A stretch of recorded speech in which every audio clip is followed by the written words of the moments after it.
Bonjour à tous, c'est Claire et bienvenue dans cette vidéo où je vais répondre à une question qui m'a été posée par une abonnée sur comment commencer en sorcellerie.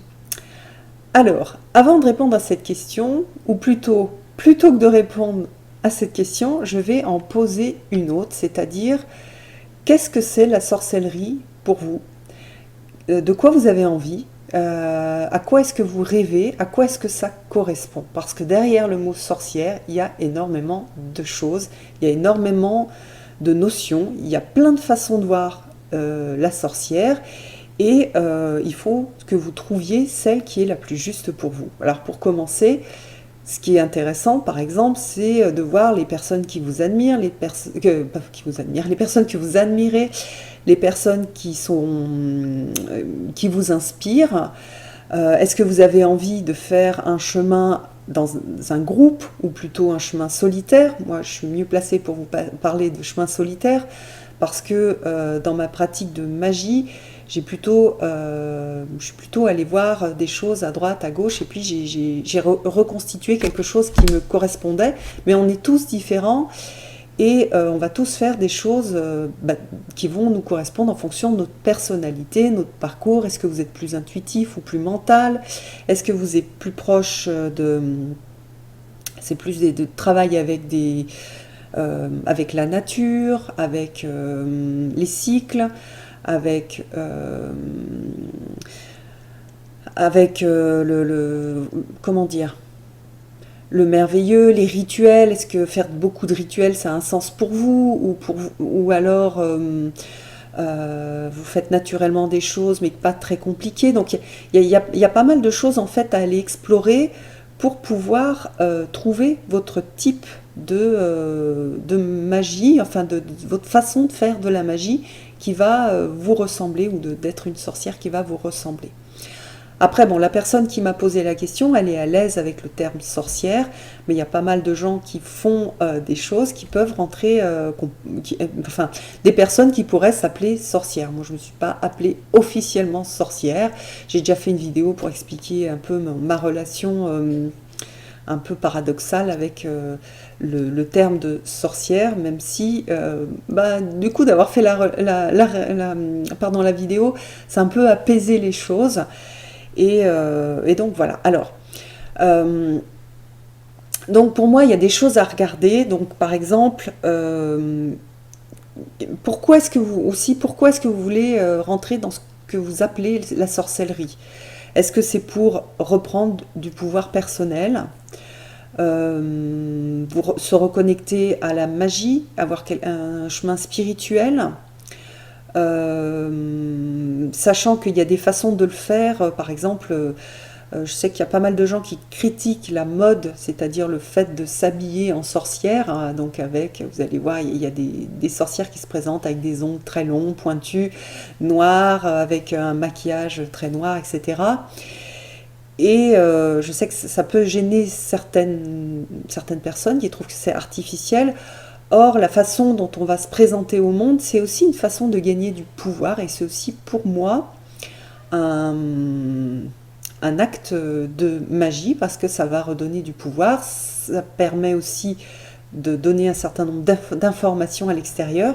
Donc c'est absolument pas, je trouve pas ça léger. Et d'ailleurs, il y a beaucoup de gens qui le font sans appeler ça de la sorcellerie, etc., mais qui vont le faire sur d'autres choses, qui vont s'habiller d'une certaine façon pour faire passer certains messages. Donc la façon dont on se présente au monde est aussi importante. Voilà. Donc, retrouver du pouvoir. Après, il y a un côté féministe. Hein, on a ce côté, dans la sorcellerie moderne, on a ce côté féministe. Est-ce que vous voulez rentrer dans un courant de pensée, dans une école de pensée? Donc, par exemple, il y a une école très connue qui est celle de la Wicca, qui est une école moderne, qui est très anglo-saxonne, donc on y a pas mal d'Américains, d'Anglais qui font partie de ce groupe-là. Ça peut vous intéresser aussi, ou vous avez envie de faire quelque chose de plus gaulois, français. Euh, donc il y a peut-être des personnes qui vont vous inspirer. Moi je travaille sur des vieux, enfin des études sur la sorcellerie française. qui sont plus des études, on va dire académiques, pas des études pour des sorcières, mais c'est ça qui m'inspire. Et puis aussi, pour moi, il y a un côté, alors ça je l'ai dit, donc là à partir de là, c'est ma façon de voir les choses, donc c'est très personnel. En sorcellerie, en magie, personne ne peut revendiquer d'avoir la vérité avec un grand V. On est dans quelque chose qui est, voilà, qui est subtil et qui va dépendre de la façon de capter les choses. Donc voilà, c'est moi, ma façon de voir les choses et je revendique absolument pas d'avoir la vérité. Voilà, je vous donne la mienne de vérité, c'est déjà pas mal.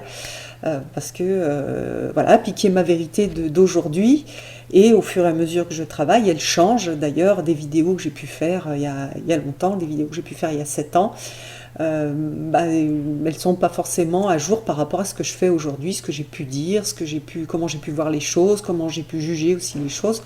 Voilà, je veux juste mettre ça au clair. Si je suis encore là dans 7 ans, il y aura encore cette vidéo sur YouTube certainement. Je dirais peut-être des choses complètement différentes. Voilà, donc je voulais juste mettre ça au point. Donc pour moi, la magie et la façon de faire la magie, de faire de la magie et donc de faire de la sorcellerie, d'être dans la sorcellerie, c'est comment dire, d'utiliser des courants énergétiques qui sont dans les trames de ce que l'on peut voir et de ce qui est matériel. Donc c'est très en lien avec la psychologie, c'est-à-dire que la psyché va énormément jouer sur notre façon de faire la magie et sur notre efficacité. Si je fais un rituel pour rencontrer quelqu'un, parce que je suis seule, j'ai envie de rencontrer quelqu'un avec qui je sois bien.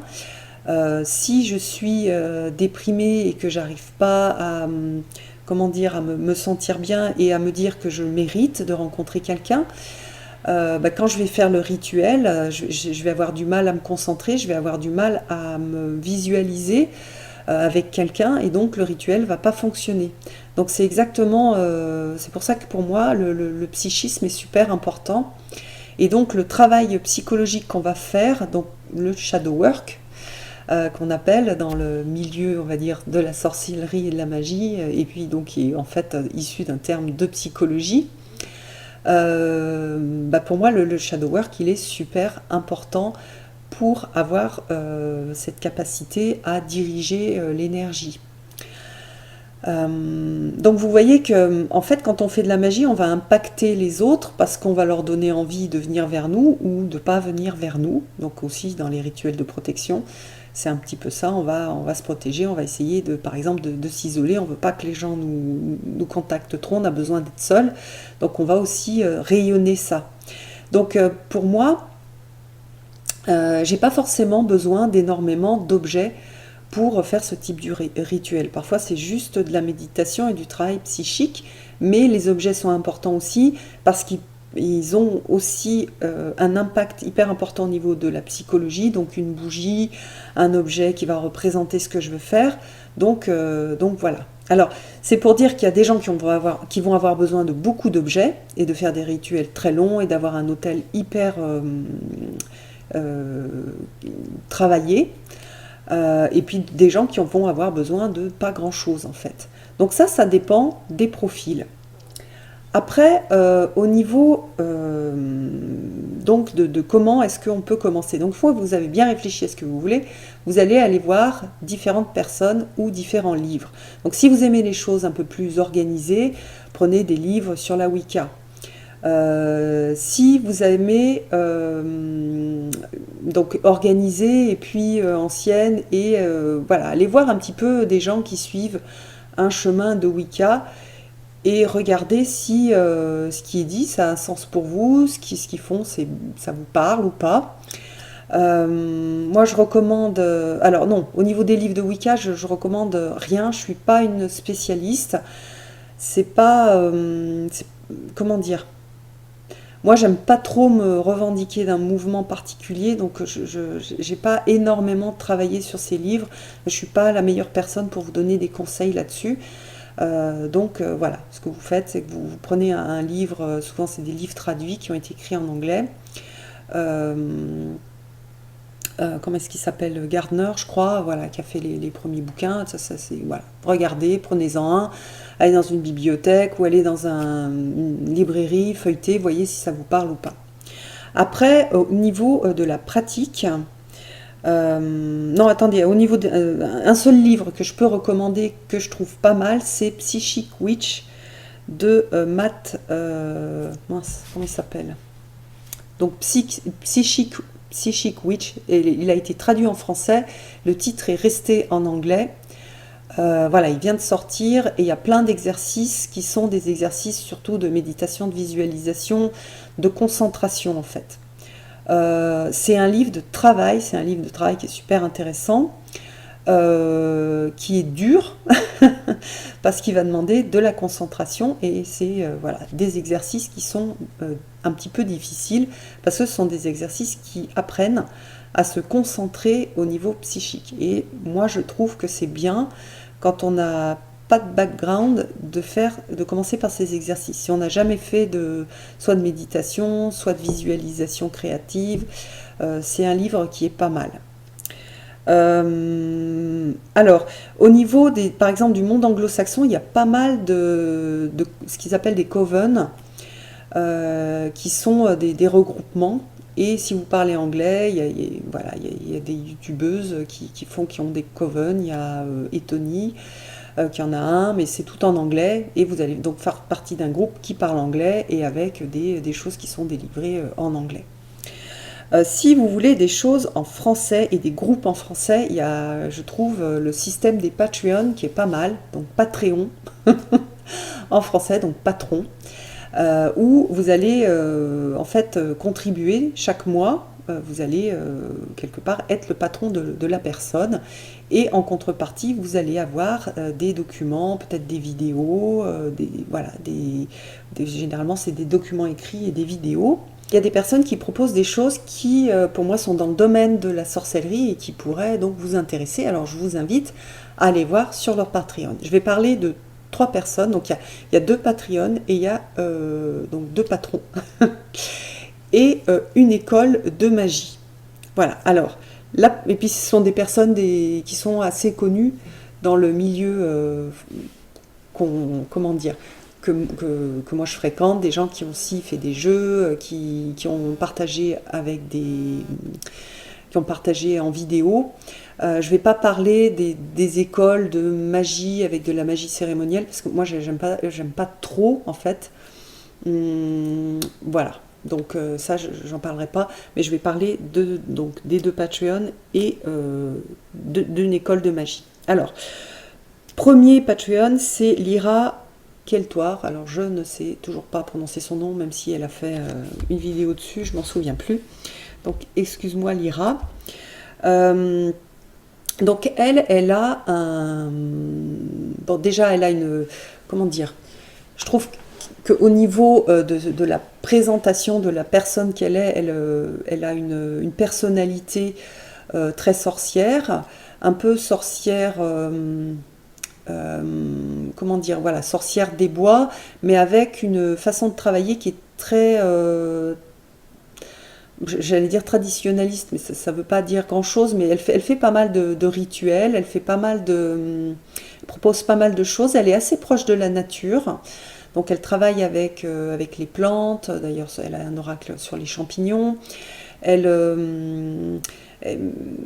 mais elle a, voilà, elle certaines choses, elle travaille beaucoup avec les objets, donc elle est quand même aussi influencée par la Wicca, les objets de la sorcière, voilà, le couteau, etc. Donc elle va avoir ça, et je pense qu'il y a beaucoup de gens qui s'imaginent sorcières et qui s'imaginent un petit peu comme Lyra. Donc c'est une sorcière qui est une sorcière de la campagne, c'est pas une sorcière urbaine, comme on peut voir. Alors, je ne connais pas de sorcière vraiment urbaine. Donc elle fait, je trouve, un travail qui est super intéressant. Ce qui est chouette, c'est que sur son magasin Etsy, Elle propose, on peut acheter juste un mois, donc les mois précédents de son Patreon, on peut en acheter un pour voir un petit peu à quoi ça ressemble et voir si ça parle ou pas. Voilà, donc je vous invite à aller voir un peu ce que fait Lyra. Peut-être à acheter, c'est pas très très cher, donc l'équivalent d'un mois de travail, pour voir si vous voulez vous inscrire et être son patron, voilà, et contribuer tous les mois un petit peu pour pouvoir avoir aussi en retour ses créations. Donc moi je trouve que c'est voilà, c'est pas mal. Elle fait, moi j'aime bien ce qu'elle partage. Je suis pas, comment dire, je fais pas les mêmes choses qu'elle, pas de la même façon. Il y a des choses sur lesquelles je suis pas, comment dire, j'ai pas la même vision, mais je trouve que c'est une personne qui est super intéressante. Donc elle a ce côté nature, ce côté sorcier aussi dans la façon de se présenter. Elle a vécu aussi, elle a grandi dans une ça fait très longtemps en fait qu'elle s'identifie à une sorcière, donc aussi il y a ça qui est intéressant. Voilà, elle a grandi aussi dans un environnement qui était favorable à ce, comment dire, à ce côté sorcier, en mettant aussi ce nom dessus. Parce qu'il y a pas mal de gens qui ont grandi avec, mais qui n'ont pas mis le nom sorcier dessus. Donc voilà. Donc c'est Lyra. Deuxième personne qui est aussi un Patreon, c'est la Fée Lumière, donc c'est Antoinette Charbonnel. Elle a un côté sorcier, mais plus chamanique. Voilà, elle a une pratique donc animiste, chamanique. Elle travaille beaucoup avec les pierres, elle travaille avec les animaux, elle travaille avec les plantes. Et donc, alors, je vais remettre mes petites lunettes. Donc tous les mois, elle propose aussi, voilà, moi j'ai celui-là sous les yeux de juillet 2021. Donc c'est un petit magazine de travail avec un cahier. Donc il y a une vidéo donc, où elle va présenter les énergies du mois. Je lis du coup pour pas oublier des choses, avec un tarot et des oracles. Il y a toute une présentation sur le mois, donc elle suit énormément les saisons. Ça, pour moi, c'est très axé sur le lien avec la nature, la connexion avec la nature et avec les saisons, les éléments de la nature. Pour moi, ça, c'est très sorcier. Et c'était les sorcières qui ont été accusées de sorcellerie, c'était souvent des femmes qui travaillaient avec les plantes pour guérir, qui travaillaient en magie aussi avec la symbolique des plantes, des animaux, etc. Donc pour moi ça c'est très sorcier, même si je ne crois pas qu'elle se revendique sorcière, mais pour moi c'est une sorcière et elle peut tout à fait accompagner un cheminement sorcier.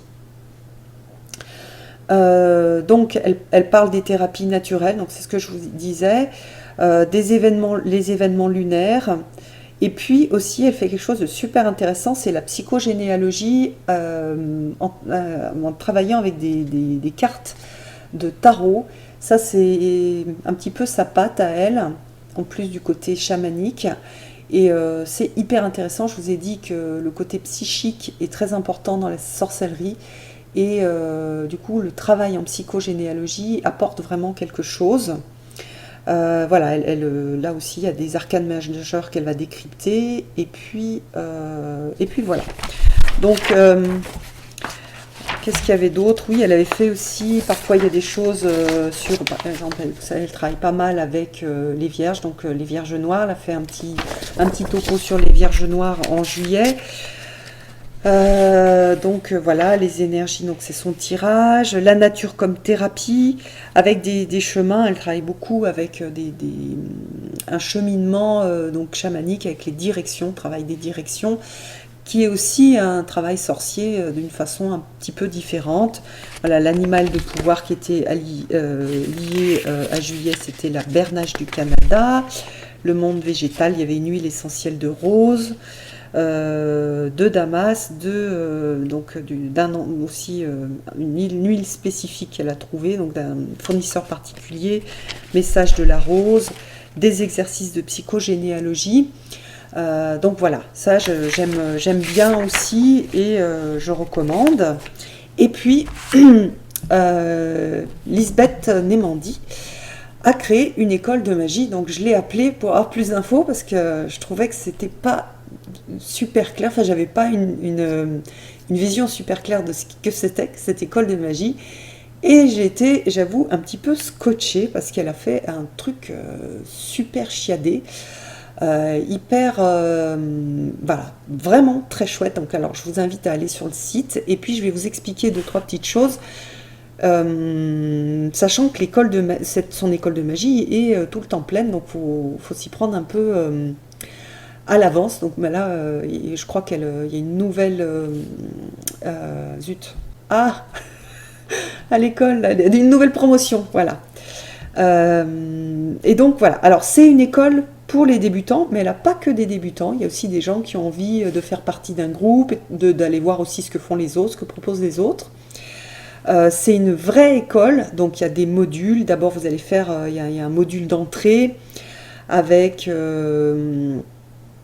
voilà, vous allez d'abord acheter ce module d'entrée et travailler avec ce module d'entrée. C'est une école, donc attention, c'est pas un truc où, comment dire, ça demande aussi du travail, mais si vous voulez rentrer, enfin si ça vous intéresse, la sorcellerie, la magie, il va falloir travailler, mais dans le sens pas forcément que apprendre, il va falloir pratiquer. Le travail, c'est beaucoup de la recherche, de la pratique, de l'expérimentation. Donc là, vous allez avoir en fait une structure, un cadre qui va vous aider. Donc là, c'est ce que l'école apporte en plus, avec cette idée d'école, un cadre, une structure, et des choses à rendre aussi, faire partie d'un groupe, d'une promotion, avec les autres qui avancent, des gens à qui poser des questions. Donc je trouve que c'est super intéressant et on ne l'avait pas trop sous cette forme-là en tout cas moi j'en connaissais pas dans le paysage francophone. Alors, donc, elle fait venir des intervenants extérieurs, donc c'est vraiment très très sérieux ce qu'elle propose. Elle essaye aussi de développer des choses sur le fait de comment est-ce qu'on pratique sans avoir à acheter beaucoup d'objets. Ça, je trouve ça vraiment bien. C'est quelque chose qui demande de l'implication. Et puis, alors ça, c'est ultra chouette. Elle a créé 3 maisons. Donc en fonction de votre personnalité, vous allez faire partie, une fois que vous aurez fait le module d'entrée, je crois,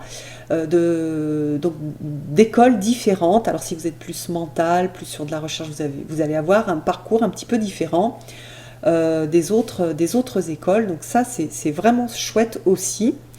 Donc pour chaque promotion, vous avez 30 places par maison. Il y a aussi un Discord, il y a... qu'est-ce qu'il y a d'autre? Vous avez accès aux conférences passées, vous avez une semaine par cours avec des axes d'expansion, il y a des lives Facebook, enfin il y a plein de choses. Voilà. Et puis il y a un accompagnement personnel sur un sujet d'étude. Donc voilà, c'est l'esprit est un petit peu différent, c'est-à-dire chez Lyra ou chez Antoinette, vous avez des infos qui vous sont données et des propositions, et puis vous allez les suivre ou pas, ou travailler dessus, mais vous n'avez pas le côté faire partie d'un groupe et avoir aussi une sorte de... Ça va vous demander moins d'implication.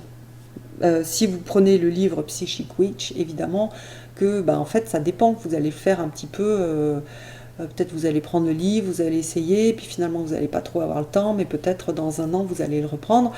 Là, dans l'école de magie, bien sûr vous allez pouvoir le faire quand même à votre rythme, hein, l'idée c'est pas de rush, c'est quand même de rester dans le plaisir, que vous puissiez avoir le temps de faire les choses, mais il y a quand même cette structure qui avec son avantage et ses inconvénients. C'est-à-dire, si vous allez dans l'école, vous allez... l'idée, c'est que vous avez envie d'avoir une structure qui va vous aider à vous impliquer. Et donc, il va falloir vous impliquer. C'est juste, ça dépend ce que vous cherchez. Si vous cherchez une structure pour savoir où aller, pour vous aider à vous impliquer, pour vous aider à vous motiver, pour partager avec des gens, pour avoir un endroit où vous pouvez poser des questions, un endroit sûr, un endroit où vous vous sentez voilà, accueilli dans vos questions, et puis avec quand même une prise en compte des différentes personnalités, un côté un petit peu fun aussi. Hein, c'est voilà, ce côté des trois maisons, il y a un petit côté voilà, école de magie, Harry Potter, école des sorciers, voilà, que moi j'aime beaucoup. Et donc voilà. Donc je ne vous ai pas présenté tout ce qui existait, c'est très partiel et c'est vu à travers le prisme de ce que moi, ce qui me plaît. Donc je vous ai présenté quatre choses qui me plaisent. Donc le livre Psychic Witch, le Patreon de Lyra, le Patreon d'Antoinette, et puis l'école de magie de Lisbeth.